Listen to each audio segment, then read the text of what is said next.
And the hardest thing that I had really doing listing presentations, look, this isn't an easy thing, okay? When I got into people's houses was controlling the atmosphere. I had a problem, you know. Guy goes and sits down and watches TV, mom's cooking. And my natural instinct to be me is to explode, right? Yeah. And choke somebody. Okay? But I got a little voice inside me that says, Calm down. calm down, think this through. Okay, say the right things. Because I get offended, you know? And I have to say, listen, folks, there's a lot of money at stake here selling your house, correct? Let's go ahead and what I'm about to show you is for your benefit. Let's do the right thing for you. Let's sit down together and go over this stuff, okay?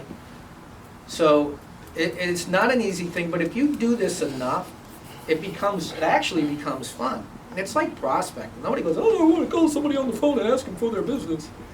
You know, I used to pray, do not answer the phone. I know it's my job. I got to call, I got to prospect. I'm doing my job, but I'm hoping they don't answer the phone, right? And then I got listings, just screwing things up, not making any sense, okay? And then I gone on listings and didn't get the listings. And I had a coach, the Mike Ferry Institute, right? Mike Ferry organization. I get on the phone, my coach, and I didn't get the listing, I did everything you told me.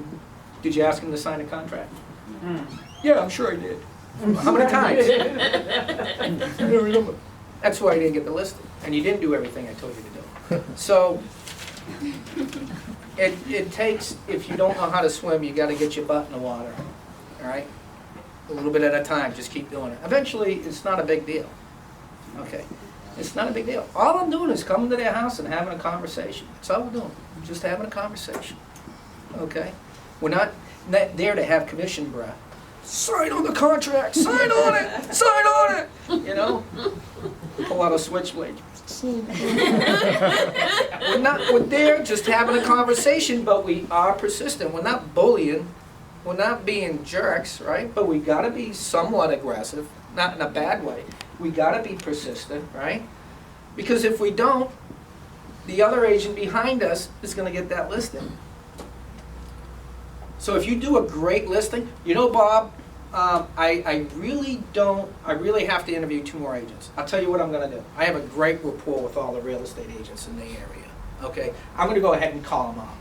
I'm gonna go ahead and I'm gonna call up Zoraida and say, Zoraida, it's Bob. I just met with Regina. She says a lot of wonderful things about you, okay? However, I did convince her to go ahead and list with me, okay? But I'm gonna give you the first opportunity to bring your buyers by.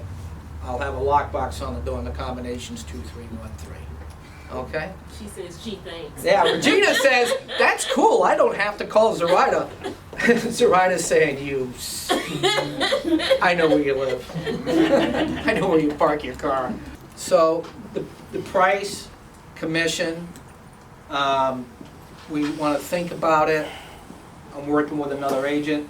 What time is it right now? So let's go ahead and open this up to a few more questions about objections. Any objections? We got some on the back street too. What do we got here?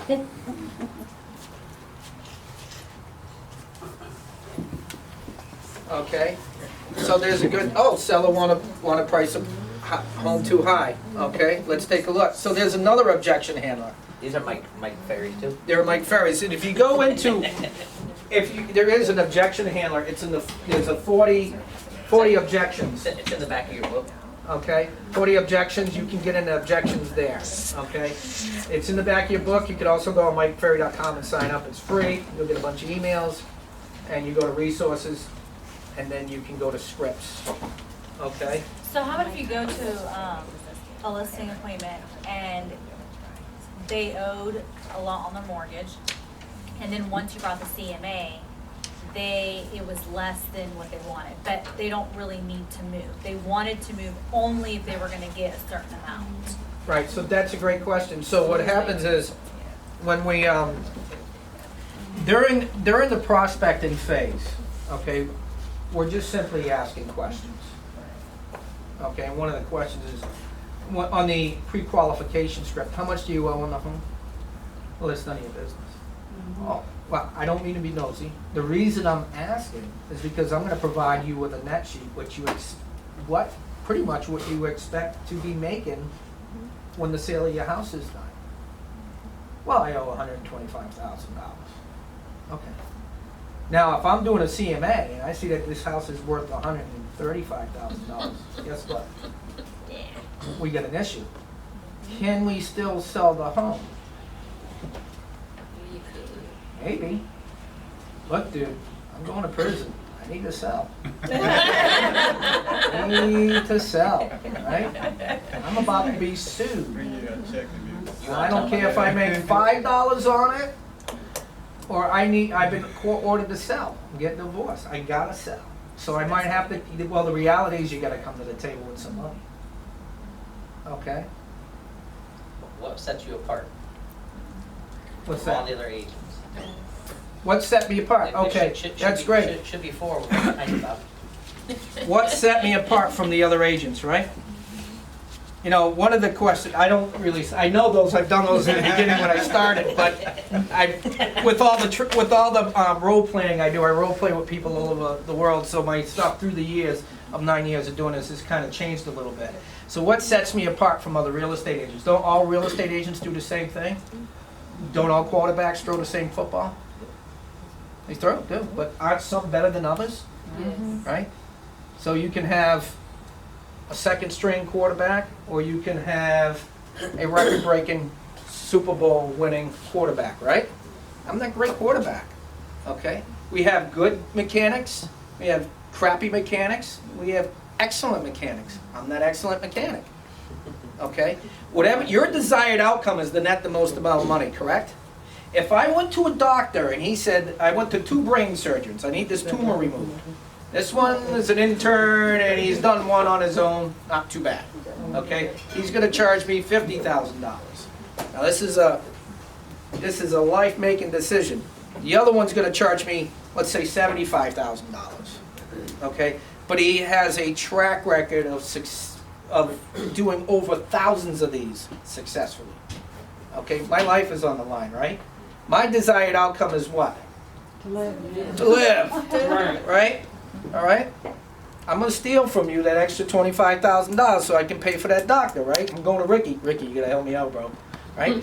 So, I want that, that's my desired outcome. But as desired outcome, as a seller, my desired outcome is to have a smooth transaction, to get to where I need to go on time, right? And very important, to net the most amount of money. Okay, so that's my goal. You know, you pay for what you get. So just simply cutting the commission isn't always the answer. What about when you're a newer agent and they're asking you, well, how long have you been doing this? You haven't been doing it as long as... Anthony, what's the answer to that question? I'm a new agent. How much property have you sold? A lot. I'll probably say that even if I haven't sold a lot, I'll say, well, within my brokerage, you know, we've sold X amount of properties, and you know, and we have all this combined amount of Well, experience. that's the right answer. I was going with the answer Devin gave me. You go out and sell a vacant piece of land that you can build a house on and say, well, I've sold a lot. So you guys took my training before I used it over and over again. But the question is, Marilyn says, I am on the La Rosa Realty Prestige team. How many transactions have we closed in the last 30 days? That's 30 days, 54. My team that I belong to, and I've been hand chosen by Ricky Miller himself. We've closed 54 houses Just in the last month. in the last 30 days. 6 million. See that? Marilyn, did you ever lease a house or buy a house before? What was your first time you ever leased a house or bought a house? Me? Yeah, first time. The first time? How many years A ago? house or an Or apartment? an apartment, a dog house. Oh, like more than 12 years. I've been doing real estate transactions. Marilyn told me she's been doing real estate transactions for over 12 years. And she finally had to get her license.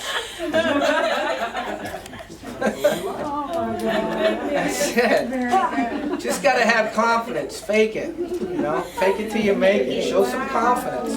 Don't lie, but a little puffery goes a long way, right? Bob, the number one thing I take is scripts, because everything is scripted, and you gotta know your scripts. Like, You gotta know your script. So when the first time I came in, I get nervous, I shake. All right. Been in the Marine Corps. All right, no problem. 9 years. But I get in front of a seller, all of a sudden I'm like, you know, I fiddle a little bit. We all do, right? Because it's a lot of pressure. So my coach told me, take the script, and I had it on a clipboard. I had the actual script here. Normally I take a bullet point because I know the script by heart. So I take the bullet points and I know what the script says. So all I need is the car example, and then I can go off with the car example because you saw me put it down and start talking to them, right? So I just read from the script. I said, look, Devin, I got all these questions I wrote down, so I cover everything for you, okay? And then I read from there. So one of three things are gonna happen. One, you're gonna tell me no, wait, hold on. One, you'll decide to list your home with me, right? And I just went down the script.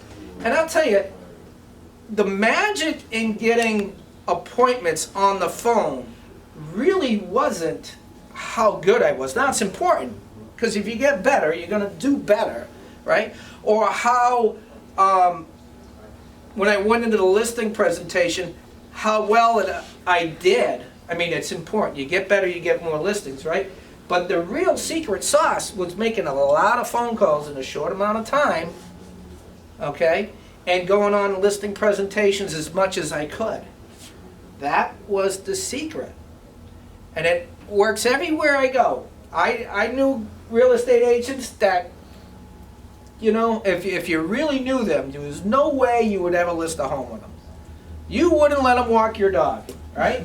You wouldn't let them run away with do a lemonade stand. But here's Joey Nosepicker out of nowhere, right? And he's got an $800,000-$900,000 listing, and he sold it, and made a lot of money. And you're sitting there going, what? And it's only because he did it, okay? It's simple. And you just got to do this. So the attitude I took when it came to going on listing presentations and prospecting is I said to myself, this is my job. This is my job, okay? This is my job. Prospecting's my job. It's not one way of getting listings. It is the way of getting listings. Yes, you can get REOs. Yes, you can get referrals. Those are important, right? Referrals are very important. That's most of your stuff should be referrals from people you know. So your center of influence is the number one thing. But prospecting has to be part of it. Whether you're prospecting your center of influence, for sale by owners, just listed, just sold, okay? That's what we're here to do. We're in sales. We have to sell. And we have to get beyond that mental block of not wanting to do it or not feeling comfortable. Just said, look, if I made 20 contacts today, that's my goal in my head. If I talk to 20 people, I don't care if they say no, if I get a lot of no's, eventually I'm going to get a left. Yes, I did my job. I can feel like I did my job. So by the end of the week, I'm going to make 100 contacts. By the end of the month, I'm going to have 400 or 500 contacts. Okay? You, just by the power of the numbers, are going to have to do business. Whether you like it or not, you're going on a listing presentation. It's just that. How about if they don't want you to come to their house? They want to do they want you to email them the CMA, and they just want to do like a phone call with you, or they just want to review it on their own. How do you get them to say yes to you Send me coming to their $50. house? I'll send you a CMA. Why won't I do that? Anybody know the answer why I wouldn't do that? You lose. because it's face to face, you want to get them. It's right out here. I need to be face to face with them. I can't get them to sign a contract if I send them a CMA. I thought, and it is very important to have a professional listing packet. I thought, I just do up a bunch of these listing packets, right? And I'm gonna, and I really didn't pre-qualify that appointment, I really didn't get it, and I'm gonna drop that listing. Yeah, anybody ever see Christmas Story? Yeah. The movie Christmas Story, you know how Ralphie dreams, and he wanted that Red Ryder BB gun, and he writes that thing, and then Shoot that an eye out. that's how I dream. That's me. I'm sitting there. Yeah, if I drop off this wonderful listing packet, they're gonna call me up and say, "Yo, you've never seen anything like this before. Come over and sell our house." You know, and it doesn't work that way. You have to get in front of them. You have to ask them to sign a contract. If you do CMAs, if you email them, I email people a marketing plan. If you do all that stuff, you're really not getting into it. Now, with for sale by owners, it takes a lot of time to follow up with for sale by owners. So I have a great follow-up program, which involves text messages, phone calls, emails, and postcards. Now, I don't do that to every for sale by owner. I only do it to for sale by owners that I've contacted by phone and have shown to have a true motivation. So I know that most for sale by owners are going to list with real estate agents. So what I want them to do is think of me, not the other agent